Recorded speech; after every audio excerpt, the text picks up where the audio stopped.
Students, units and मेजरमेंटच्या मागच्या लेक्चरला आपण एररचे type बघत होतो. तर एररचे मेन दोन टाईप आहेत. पहिला टाईप होता सिस्टमॅटिक एरर आणि सेकंड टाईप रँडम एरर. तर सिस्टमॅटिक एररचे परत तीन टाईप आपण बघितले होते. त्यातला पहिला टाईप कोणता होता? इन्स्ट्रुमेंटल एरर, फॉल्टी इन्स्ट्रुमेंटमुळे येणारे. सेकंड टाईप कोणता होता? पर्सनल एरर, म्हणजे पर्सनच्या फॉल्टमुळे, म्हणजे ऑब्झर्वरच्या फॉल्टमुळे, म्हणजे एक्सपेरिमेंट करणारा म्हणजे एक्सपेरिमेंटरच्या फॉल्टमुळे ती एरर यायची, ती पर्सनल एरर. आणि तिसरी एरर कोणती होती? Due to imperfection in experimental technique, म्हणजे एक्सपेरिमेंटल टेक्निकमध्ये म्हणजे प्रयोगाचं जे तंत्र आहे तर त्या तंत्रातच काही काय असेल, अपूर्णता असेल, तर त्यामुळे ती एरर यायची. आणि आपण आता बघतोय रँडम एरर. बघा, रँडम एरर मध्ये फर्स्ट पॉइंट पहा. या फर्स्ट पॉइंट मध्ये तुम्हाला दिसतंय की ही रँडम एरर कशामुळे येते. ह्या वर्डकडे तुम्ही कॉन्सन्ट्रेशन द्या. हा वर्ड काय आहे? Careful observation. म्हणजे जी सिस्टमॅटिक एरर यायची त्याच्यामध्ये केअरफुल ऑब्झर्वेशन केल्यानं ती एरर कमी व्हायची किंवा येत नव्हती. पण रँडम एरर कशी आहे की आपण कितीही केअरफुल ऑब्झर्वेशन केलं तरी सुद्धा एरर येते. ती कोणती एरर असते? रँडम एरर असते. रँडम एरर, रँडम नावामध्ये अर्थ काय आहे की ती कधी पण येऊ शकते आणि किती पण येऊ शकते, ती अनिश्चित आहे. सेकंड पॉइंट बघा. आता जसं केअरफुल ऑब्झर्वेशन केल्यावर सुद्धा रँडम एरर येते, म्हणजे काय? It occurs even after the careful observation. Careful observation केलं तरी सुद्धा ही एरर आढळते. Second point. आता सेकंड पॉइंट मध्ये काय बघा, तुम्ही आता ह्या वर्डकडे कॉन्सन्ट्रेट करा. पॉझिटिव्ह और काय निगेटिव्ह, हे दोन वर्ड आहे. म्हणजे रँडम एरर ही पॉझिटिव्ह असू शकते किंवा निगेटिव्ह असू शकते. रँडम एरर पॉझिटिव्ह असते म्हणजे काय? रँडम एरर पॉझिटिव्ह असते म्हणजे जितकी रिअल व्हॅल्यू असायला पाहिजे त्याच्यापेक्षा जर जास्त आली तर त्याला काय म्हणायचं? पॉझिटिव्ह. आणि रिअल व्हॅल्यूपेक्षा जर कमी आली तर त्याला काय म्हणायचं? निगेटिव्ह. म्हणजे random error may be positive or negative. आणि थर्ड पॉइंट त्यातला बघा. असं समजा आपण असं ठरवलं की आपण एरर काय करणार? कमी करणार. आपण एरर कमी करण्याचा प्रयत्न केला, म्हणजे इलिमिनेट करण्याचा प्रयत्न केला, तर एरर ही कम्प्लिटली इलिमिनेट करता येत नाही, म्हणजे पूर्णपणे एरर काढून टाकता येत नाही, मात्र कमी करता येऊ शकते. पूर्णपणे काढून टाकता येत नाही, मात्र कमी करता येऊ शकते. म्हणजे कम्प्लिटली इलिमिनेट करता येत नाही, बट कॅन बी मिनिमाइज, म्हणजे कमी करता येते. बघा पॉइंट मध्ये, these errors can not be eliminated completely. Eliminated completely म्हणजे पूर्णपणे ती एरर काढून टाकता येत नाही, पण काय करता येतं? But can be minimized. Minimize म्हणजे कमी करता येऊ शकेल.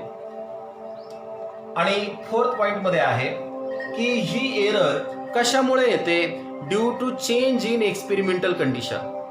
एक्सपेरिमेंटल कंडिशन बदलल्यामुळं, म्हणजे कसं बदलल्यामुळे, म्हणजे कसं माहित आहे का?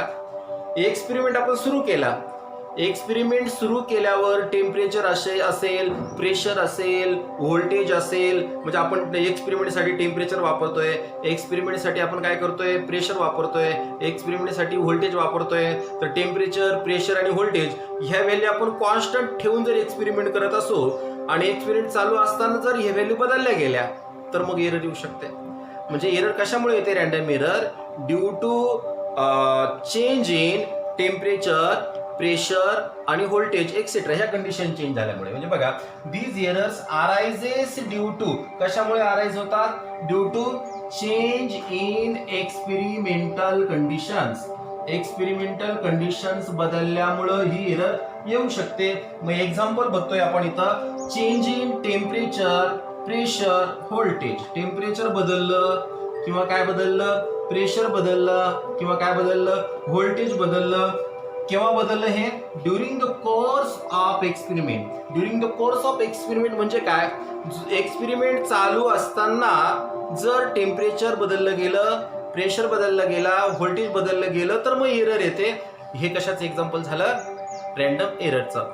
तर रॅन्डम एरर ह्या मिनिमाइज करता येऊ शकतात. मग कोणत्या प्रकारे त्या रॅन्डम एरर मिनिमाइज करता येऊ शकतात ते आपण बघणार आता रॅन्डम एरर मिनिमाइज कशा केल्या जातात बघायचं आपल्याला.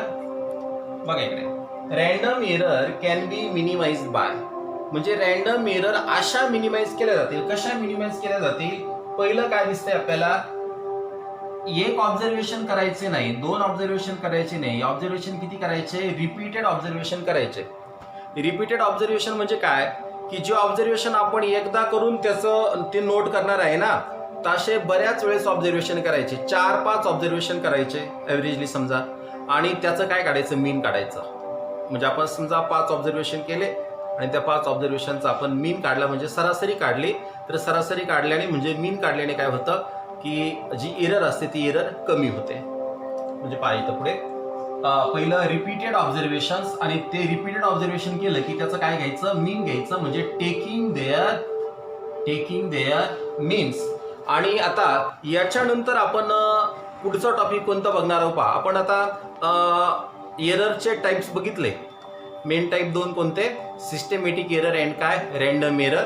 सिस्टमॅटिक एररचे 3 टाइप होते. कोणते? तुम्हाला आता ते माहीत झालेत. आता आपल्याला बघायचं इलिमिनेशन ऑफ एरर, म्हणजे एररचं इलिमिनेशन कसं करतात तो टॉपिक आपण आता सुरू करणार आहोत. आता बघायचं आपल्याला इलिमिनेशन ऑफ एरर, म्हणजे एरर इलिमिनेट कशा केल्या जातात. तर एरर इलिमिनेट करण्याच्या टोटल किती स्टेप्स आहेत? 5 स्टेप्स आहे, 5 स्टेप्स आहे. बघा पुढे, elimination of error.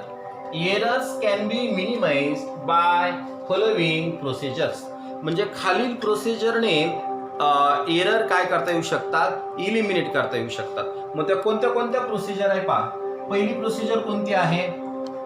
Mean value काढायची, म्हणजे सरासरी किंमत काढायची. तर मीन व्हॅल्यूलाच काय म्हणतात? ॲव्हरेज व्हॅल्यू म्हणतात, किंवा त्यालाच काय म्हणतात? मोस्ट प्रोबेबल व्हॅल्यू म्हणतात. लक्षात ठेवा, मीन व्हॅल्यू त्यालाच काय म्हणतात? ॲव्हरेज व्हॅल्यू, आणि त्यालाच म्हणतात मोस्ट प्रोबेबल व्हॅल्यू. आणि मीन व्हॅल्यू काढल्याच्या नंतर मीन व्हॅल्यूवरून काय काढलं जातं?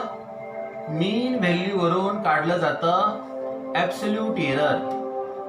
मग मीन व्हॅल्यूचा वापर कसा करतात ॲब्सोल्यूट एरर काढायला ते आपण शिकणार आहोत. ॲब्सोल्यूट एरर काढली की त्या ॲब्सोल्यूट एररचा परत मीन काढायचा, मग त्याला म्हणतात काय? मीन ॲब्सोल्यूट एरर. मीन ॲब्सोल्यूट एरर. आणि मीन ॲब्सोल्यूट एरर काढल्याच्या नंतर त्याच्यावरून पुढे काढायचं काय? Relative error. आणि रिलेटिव्ह एररला जर आपण 100 ने मल्टिप्लाय केलं तर त्याचं काय मिळतं आपल्याला? Percentage error. म्हणजे ह्या 5 स्टेप्स आहेत की ह्या 5 स्टेपने आपण एरर काय करू शकतो? इलिमिनेट करू शकतो. बघा इकडे, आता पहिलं परत रिपीट करतो मी. पहिलं काय? पहिल्यांदा मीन किंवा ॲव्हरेज किंवा मोस्ट प्रोबेबल व्हॅल्यू काढायची. त्याच्यानंतर सेकंड पॉइंटला काय करायचं? ॲब्सोल्यूट एरर काढायची. ॲब्सोल्यूट एरर नंतर काय काढायचं? मीन ॲब्सोल्यूट एरर काढायची. आणि त्याच्यानंतर रिलेटिव्ह एरर काढायची, आणि शेवटी काढायची काय? Percentage error. तर आपण काय करणार आता? ह्या ज्या 5 स्टेप्स आहे एरर इलिमिनेट करण्याच्या, त्यातले आपण प्रत्येक स्टेप डिटेलमध्ये बघणार आहोत. त्यातला आपण आता पहिलं स्टार्ट करणार आहोत. काय स्टार्ट करणार? मीन किंवा ॲव्हरेज किंवा मोस्ट प्रोबेबल व्हॅल्यू. बघा, तर पहिला टाईप कोणता? मीन, ॲव्हरेज किंवा मोस्ट प्रोबेबल व्हॅल्यू कशी काढायची? काय करायचं बघा. आता अगोदर ऐकून घ्या, नंतर आपण बघूया बोर्डवरती. तर आपण काही रिडिंग घ्यायच्या. तर किती रिडिंग घ्यायच्या? समजा आपण 1, 2, 3, 4 अशा किती रिडिंग घेतल्या? n नंबर ऑफ रिडिंग घेतल्या असं समजा. म्हणजे consider n number of readings. काय? Consider n number of reading. n इतक्या रिडिंग घेतल्या. मग n इतक्या रिडिंग घेतल्या म्हणजे कोणत्या कोणत्या? असं समजा की पहिली रिडिंग आपण घेतली A1, दुसरी रिडिंग घेतली A2, तिसरी रिडिंग घेतली A3, आणि शेवटची n नंबरची जी रिडिंग होती ना, म्हणजे 5th नंबरची रिडिंग आपण समजा A5 घेणार, तर n नंबरची रिडिंग काय घेणार? मग AN घेणार. मग n नंबर ऑफ रिडिंग्स आपण काय घेतल्या? A1, A2, A3 असं डॉट डॉट करत कुठपर्यंत घेतला? AN पर्यंत. मग आपल्याला एवढ्या किमतीचं काय काढायचं? ॲरिथमेटिक मीन काढायचं, बरोबर. आता ॲरिथमेटिक मीन कसा काढायचा? मग ॲरिथमेटिक मीन साठी आपण A मीन असं लिहिणार. काय? A मीन म्हणजे अरिथमॅटिक मीन इक्वल टू काय करायचं, आता आपल्या जेवढ्या रिडिंग आहे तेवढ्यांची बेरीज करायची म्हणजे सम करायची आणि जितक्या रिडिंग आहे त्याने काय करायचं डिवाइड करायचं. मग फर्स्ट रिडिंग A1 त्याच्यात प्लस सेकंड रिडिंग A2 त्याच्यात plus third reading A3 plus करून डॉट डॉट करत चला आणि प्लस शेवटची रिडिंग काय येईल मग AN आणि डिवाइड जर केलं आपण त्याला तर total number of reading n आहे म्हणून डिवाइड काय करायचं n करायचं. बघा तुम्ही पुढे हे पहा, consider the n number of reading, किती रिडिंग घ्या n नंबर ऑफ रिडिंग घ्या. मग त्या रिडिंग कशाने डिनोट करायच्या, that is A1 A2 A3 dot dot up to काय AN या रिडिंग आपण घेतल्या. आता एवढ्या रिडिंगचा आपल्याला काय काढायचं, अरिथमॅटिक मीन काढायचा. काय काढायचा, अरिथमॅटिक मीन. मग arithmetic mean is given by, कसा दिला जाईल तो, अरिथमॅटिकचा A घ्यायचा, अरिथमॅटिक आणि मीनचा काय घ्यायचा, हा मीनच लिहायचा, A मीन याचा अर्थ अरिथमॅटिक मीन इक्वल टू. बघा आता किती रिडिंग होत्या टोटल A1 पासून AN पर्यंत, सगळ्यांची आपण सम केली. बघा A1 plus A2 plus A3 plus dot dot AN आणि डिवाइडेड बाय किती रिडिंग झाल्या, या n रिडिंग झाल्या ना. मग ऍव्हरेज काढण्यासाठी n ने डिवाइड करावं लागेल. मग डिवाइडेड बाय n केलेलं आहे. आता मी पुढची स्टेप कशी लिहितो ना त्याकडे जरा नीट लक्ष द्या तुम्ही. हा n डिवाइड आहे त्याला आपण 1/n अप करून घेतलं बरोबर. मग आता उरलं फक्त न्यूमेरेटर म्हणजे काय उरलं, A1 plus A2 plus A3 plus dot dot up to काय AN उरलं. म्हणजे या सर्वांची आपल्याला बेरीज करायची. मग सर्वांची बेरीज करायची म्हणजे सम करायची आणि सर्वांची सम करायची त्याच्यासाठी आपल्याला समेशनचं सिम्बॉल वापरावं लागेल. बघा इकडे तुम्हाला हे जे दिसतंय हे सिम्बॉल कशाचं आहे, समेशन. कोणाची समेशन आहे, A ची समेशन आहे. मग इथे मी काय घेतलं, A घेतला, सर्व A ची बेरीज आहे. मग समेशन ऑफ A घेतलं आणि टोटल ज्या रिडिंग आहे ते किती आहे, A च्या टर्म किती आहे, रिडिंगच्या टर्म किती आहे ते मी इथं काय मानलं, I मानलं. मग I म्हणजे काय माहिती का, I म्हणजे ही फर्स्ट रिडिंग, I म्हणजे ही सेकंड रिडिंग, I म्हणजे ही थर्ड रिडिंग आणि I म्हणजे ही शेवटची n नंबरची रिडिंग. याचा अर्थ आपण काय घेतलं, मग समेशन घेतली AI ची फ्रॉम I इक्वल टू 1 म्हणजे I ची व्हॅल्यू 1 पासून सुरू होते अप टू कुठपर्यंत, I ची व्हॅल्यू n पर्यंत. याला कसं रीड करायचं, 1/n summation of AI from I equal to 1 to n. काय, summation of AI from I equal to 1 to n. या पद्धतीने आपण काय काढणार, मीन किंवा ऍव्हरेज किंवा त्याला म्हणायचं मोस्ट प्रोबेबल व्हॅल्यू. आपण आता याच्यानंतर दुसरी स्टेप बघणार आहोत. आता आपण इलिमिनेशन ऑफ एरर मधली सेकंड स्टेप घेतोय. कोणती, ऍब्सोल्यूट एरर फाइंड करण्याची. आपण आधी कोणती एरर फाइंड केली, म्हणजे एररची कोणती स्टेप घेतली, मीन किंवा ऍव्हरेज किंवा त्यालाच म्हणतात मोस्ट प्रोबेबल व्हॅल्यू. आणि ती मीन व्हॅल्यू मी इथं नोट करून ठेवतो की मीन व्हॅल्यू आपण कशाने दाखवली होती, A मीनने आपण मीन व्हॅल्यू दाखवली होती. तर त्या मीन व्हॅल्यूचा यूज करून आपल्याला काय काढायचंय, ऍब्सोल्यूट एरर काढायची आहे. आता काय करायचं, पहिल्यांदा आपण चर्चा करूया. बघा तिकडे एक नंबरला आपण जी मीन व्हॅल्यू काढली तर ती मीन व्हॅल्यू कशाने डिनोट केली, A मीन. कशाने डिनोट केली, A मीन. आता मी काय करतोय बघा, A मीन मधून पहिलं रीडिंग मायनस करतो म्हणजे A मीन मायनस A1. पुढचं तुम्ही सांगू शकाल का, A मीन मायनस A2. तिसरं सांगू शकाल तुम्ही, A मीन मायनस A3. आणि शेवटची जी रिडिंग होती n नंबरची ती रिडिंग काय होती, AN. त्याचं काय सांगता येईल, A मीन मायनस काय AN. म्हणजे आपण काय केलं, डिफरन्स काढला. कोणामधला डिफरन्स काढला, A मीन म्हणजे मीन व्हॅल्यू मधला डिफरन्स काढला, मीन व्हॅल्यू. आणि दुसरं कोण होतं, A1 A2 A3 असं AN पर्यंत. मग हे A1 A2 हे कोण होतं, A1 A2 हे होतं इंडिव्हिज्युअल व्हॅल्यू. इंडिव्हिज्युअल म्हणजे काय, एक एक व्हॅल्यू होती ती रिडिंग मधली. म्हणजे मग आपण इंडिव्हिज्युअल व्हॅल्यू आणि मीन व्हॅल्यू यांच्यातला काय काढला, डिफरन्स. कोणामधला difference, mean value and each individual value. तर त्यांच्या मधल्या डिफरन्सला काय म्हणतात, ऍब्सोल्यूट एरर. बघा पुढे, ऍब्सोल्यूट एरर कोणामधला डिफरन्स आहे पहा, मॅग्निट्यूड ऑफ डिफरन्स. कोणामधला डिफरन्स, बिटवीन मीन व्हॅल्यू बरोबर, बघा आता मीन व्हॅल्यू मधला आणि कोणामधला difference, each individual value, mean value आणि इच इंडिव्हिज्युअल व्हॅल्यू. आपण खाली एक्सप्रेशन दिले त्याच्यामध्ये बघा तुम्हाला या पहिल्या मॉड्युलस मध्ये काय दिसतंय, मीन व्हॅल्यू आणि first individual value, mean value second individual value, mean value nth नंबरची इंडिव्हिज्युअल व्हॅल्यू. म्हणजे mean value and each individual value त्यांच्यामध्ये सबट्रॅक्शन आहे, म्हणजे आपल्याला डिफरन्स मिळतोय. कोणामध्ये डिफरन्स मिळतोय, mean value and each individual value. मग मीन व्हॅल्यू आणि इच इंडिव्हिज्युअल व्हॅल्यू त्यांचा जो डिफरन्स आहे तो डिफरन्स आपल्याला पॉझिटिव्ह घ्यायचा, डिफरन्स काय निगेटिव्ह घ्यायचा नाही. म्हणून मॉड्युलस दाखवलेले आपण त्याला काय दाखवलंय, मॉड्युलस दाखवले. म्हणजे मॉड्युलस मध्ये निगेटिव्ह आलं तरी ते मॉड्युलस मधून बाहेर येताना काय होऊन जातं, पॉझिटिव्ह होऊन जातं. म्हणजे डिफरन्स इज ऑलवेज पॉझिटिव्ह घ्यायचा आपल्याला. बघा पुढे डेफिनेशन मध्ये पहा परत एकदा, ऍब्सोल्यूट एरर कोणाला म्हणायचं, magnitude of difference, magnitude of difference, डिफरन्सचा मॅग्निट्यूड. म्हणजे इथं डिफरन्सचं मॅग्निट्यूड कोण आहे बघा, डेल्टा A1 हे डिफरन्सचं मॅग्निट्यूड आहे, डेल्टा A2 डिफरन्सचं मॅग्निट्यूड आहे, डेल्टा AN डिफरन्सचं मॅग्निट्यूड आहे. मग आपण याला काय म्हणणार, ह्या एवढ्या याला मॅग्निट्यूड ऑफ डिफरन्स. कोणामधला डिफरन्स, मीन व्हॅल्यू आणि इच इंडिव्हिज्युअल व्हॅल्यू. म्हणजे magnitude of difference between mean value and each individual value is called absolute error. त्याला म्हणायचं ऍब्सोल्यूट एरर. मग बघा आता पुढे आपण पहिली ऍब्सोल्यूट एरर काय काढली, पहिल्यासाठी काय काढली, A mean minus first reading. Delta A2 काय काढला, A mean minus second reading. तसं डेल्टा A3 आला असता तर A mean minus third reading.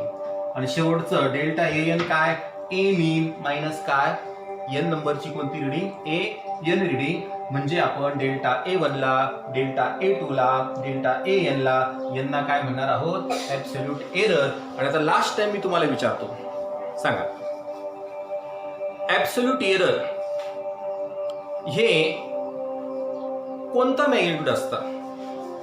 Absolute error हे डिफरन्सचं मॅग्निट्यूड असतं. कोणामधल्या डिफरन्सचं मॅग्निट्यूड असतं, मीन व्हॅल्यू म्हणजे कोण, ए मीन, अँड इच इंडिव्हिज्युअल व्हॅल्यू म्हणजे A1, A2, A3, A4 असं कुठपर्यंत AN पर्यंत, जे magnitude of the difference between mean value and each individual value. म्हणजे या पद्धतीने आपण काय बघितलं, इलिमिनेशन ऑफ एरर मधली आपण सेकंड स्टेप बघितली, ऍब्सोल्यूट एरर कशी काढतात ते. आता याच्यानंतर आपण थर्ड स्टेप बघणार आहोत, इलिमिनेशन ऑफ एररची. आता आपण बघतोय थर्ड स्टेप कोणाची, इलिमिनेशन ऑफ एरर मधली. पहिली स्टेप काय बघितली आपण, एकदा रिमाइंड करा परत, मीन व्हॅल्यू काढली, त्याच्यामध्ये आपण सेकंड स्टेपला काय केलं, आपण ऍब्सोल्यूट एरर काढली. आणि आता काय घेतोय, मीन ऍब्सोल्यूट एरर. आता बघा ह्या दोन वर्डकडे तुम्ही लक्ष द्या, ऍब्सोल्यूट एरर आणि मीन ऍब्सोल्यूट एरर. हे ऍब्सोल्यूट एरर रिपीट दिसते तुम्हाला, याचा अर्थ ऍब्सोल्यूट एररचा काय काढायचा आहे, मीन काढायचा आहे. मग तोंडी चर्चा करू आपण. आता पहिली ऍब्सोल्यूट एरर काय आली, delta A1. Second absolute error काय आली, डेल्टा A2. शेवटची ऍब्सोल्यूट एरर काय आली, डेल्टा AN.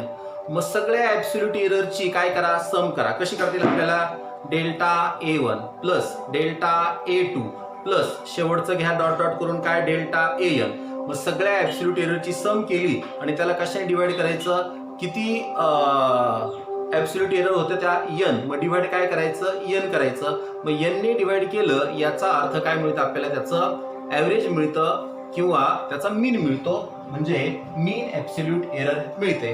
बघा पाहत राहा इकडे, arithmetic mean of all the absolute error. मग delta A1 first absolute error, delta A2 second absolute error, dot dot आणि last absolute error is delta AN. आणि ह्या जेवढ्या ऍब्सोल्यूट एरर आहे त्याला कशाने भागितलं, टोटल एररने म्हणजे n ने भागितलं. मग n ने भागितल्यावर काय मिळतं आपल्याला, मीन मिळतो. पण हा मीन कोणाचा आहे, डेल्टा A चा. डेल्टा A चा मीन म्हणजे कोणाचा, ऍब्सोल्यूट एररचा मीन आहे.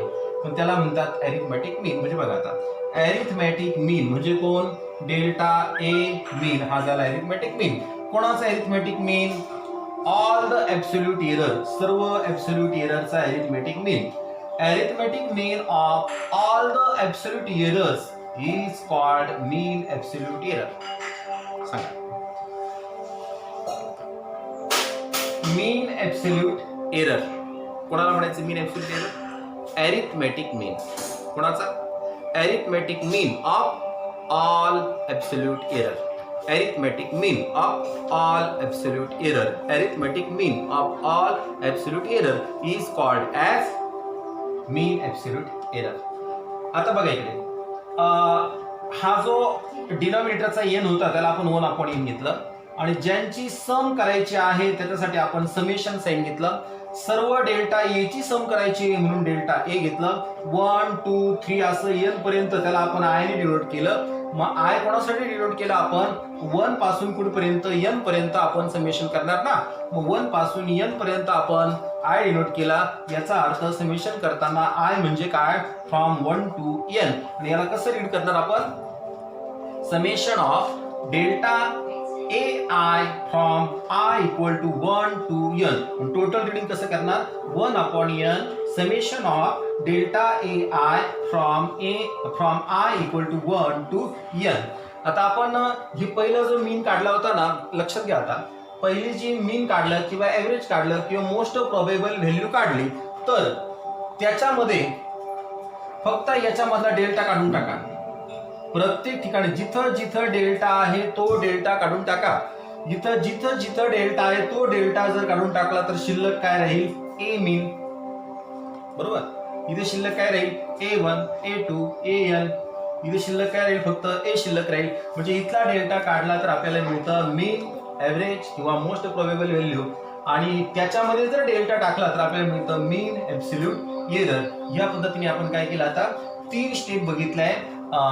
ऍब्सोल्यूट एरर कशाने डिनोट केली आपण, डेल्टा ए ने डिनोट केली. मीन ऍब्सोल्यूट एरर कशाने डिनोट केली, डेल्टा ए मीन ने डिनोट केली. आता आपल्याला याच्या पुढची म्हणजे कितवी स्टेप बघायची आहे, 3rd स्टेप. बघा, तर 4th स्टेप आहे रिलेटिव्ह एरर फाइंड करायची. रिलेटिव्ह एरर कशी फाइंड करायची, तुम्ही या फॉर्म्युल्याकडे लक्ष द्या. हा ए मीन आहे म्हणजे 1 नंबरची स्टेप होती. हा डेल्टा ए मीन आहे म्हणजे 3 नंबरची स्टेप होती. म्हणजे डेल्टा ए मीनचा नुसत्या ए मीनशी असणारा रेशो त्याला म्हणतात रिलेटिव्ह एरर. पण डेल्टा ए मीन म्हणजे कोणता मीन आहे तो, म्हणजे कोणती एरर असते ती, मीन ऍब्सोल्यूट एरर. कोणी ती, मीन ऍब्सोल्यूट एरर.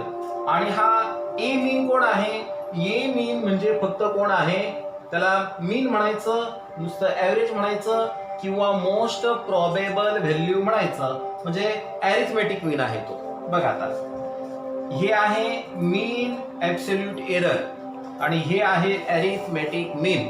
रिपीट एकदा, काय म्हणायचं याला, मीन ऍब्सोल्यूट एरर आणि हे कोण, अरिथमेटिक मीन. मीन ऍब्सोल्यूट एरर, अरिथमेटिक मीन. मीन ऍब्सोल्यूट एरर चा अरिथमेटिक मीनशी असणारा रेशो म्हणजे रिलेटिव्ह एरर. मग आपण रिलेटिव्ह एररची डेफिनेशन कशी करणार बघा, the ratio of mean absolute error to its arithmetic mean is called relative error. बघा आहे का इथं, द रेशो ऑफ कोणाचा रेशो, मीन ऍब्सोल्यूट एररचा रेशो म्हणजे डेल्टा ए मीनचा कोणाशी, to its arithmetic mean. Arithmetic मीनशी म्हणजे कोणाशी, ए मीनशी. म्हणजे ह्या पद्धतीने आपल्याला इलिमिनेशन ऑफ एरर मधल्या किती स्टेप कंप्लीट करता आल्या, 4 स्टेप आपण कंप्लीट केल्या. आणि आता आपल्याला अजून लास्ट स्टेप बघायची. कशाची लास्ट स्टेप बघायची, इलिमिनेशन ऑफ एररची. बघूया आपण लास्ट स्टेप. आता तर लास्ट स्टेप आहे इलिमिनेशन ऑफ एरर मधली कोणती, पर्सेंटेज एरर. आता पर्सेंटेज एरर कसं काढायचं बघा इकडे. आपण याच्या आधी 4th स्टेप कोणती काढली आहे, रिलेटिव्ह एररची, बरोबर ना. मग रिलेटिव्ह एररला फक्त 100 ने मल्टिप्लाय करायचं. रिलेटिव्ह एररला 100 ने मल्टिप्लाय करायचं म्हणजे रिलेटिव्ह एररचं पर्सेंटेज काढायचं. मग रिलेटिव्ह एररच्या पर्सेंटेजलाच म्हणतात पर्सेंटेज एरर. मग डेफिनेशन पहा, पर्सेंटेज ऑफ कोणाचं percentage? Percentage of relative error is called as percentage error. What is percentage error? Percentage of relative error. मग आपण रिलेटिव्ह एरर कशी काढली होती? डेल्टा ए मीन, त्याला डिवाइड काय घेतलं होतं? ए मीन हे होतं रिलेटिव्ह एरर आणि त्याला मल्टिप्लाय काय केलं? 100. मग याला म्हणायचं आता पर्सेंटेज एरर. ओके, तर ह्या पद्धतीने बघा, इलिमिनेशन ऑफ एरर आपण बघितलं. एरर इलिमिनेट करण्यासाठी आपल्याला किती स्टेप फॉलो करावे लागतात? 5 स्टेप फॉलो करावे लागतात. आपल्याला पहिल्या स्टेपमध्ये काय काढावं लागतं? मीन काढावा लागतो किंवा मोस्ट प्रोबेबल व्हॅल्यू काढावी लागते किंवा त्यालाच ॲव्हरेज व्हॅल्यू म्हणतो आपण किंवा त्यालाच आपण अरिथमेटिक मीन म्हणतो.